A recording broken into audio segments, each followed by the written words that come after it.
So, obviously knowing Camp back to, the days at Boston College, what's that relationship like? And then, did you know when you were coaching with him then that this is a guy who, is going to take that step in the NFL? I did, and go back to your first one in a second, but I did think that. And he had been at BC, and then I came on, and he went to Michigan, and I was like, yeah, of course, you know what I mean. And if he would have ended up being the DC at Michigan, I'd be like, yeah, of course, And then when he got in the NFL, I was like, yeah, sure, It wasn't like, oh my gosh, what a great break for that guy, He's just a very, he's got a whole litany of qualities as a human being, number one, and definitely for what you're looking for in a football coach, from work ethic to intelligence to passion,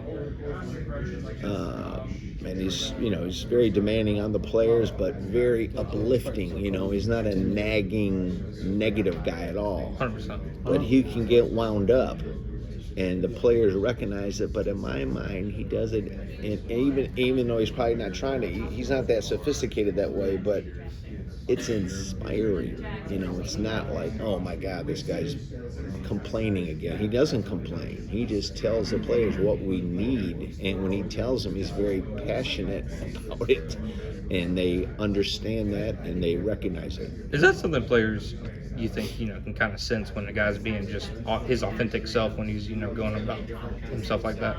I think they can, and I think the guys here have. That's my take. I think, I don't want to speak for the players. I think our players are totally falling for Anthony Campanile, and honestly, they should. Absolutely. That's my take on the time I've been here. Absolutely. Yeah. No pushback. Nobody raising their eyebrows. None of that. And we haven't played a game yet, but you know what I mean. Yeah. Absolutely. No, I think the players have been great with him,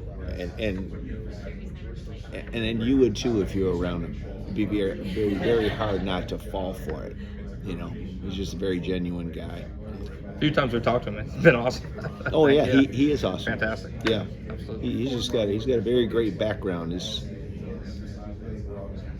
just a very ethical guy, and his parents did a great job with him, and he's a beauty.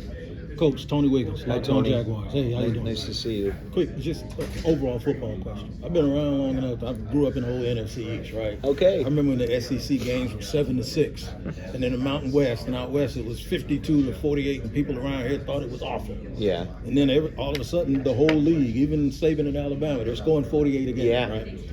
How good do you feel about the fact that this thing came right back around, and a running team won the Super Bowl, and then in the national championship finals and the semifinals, it was all about 23-14 running.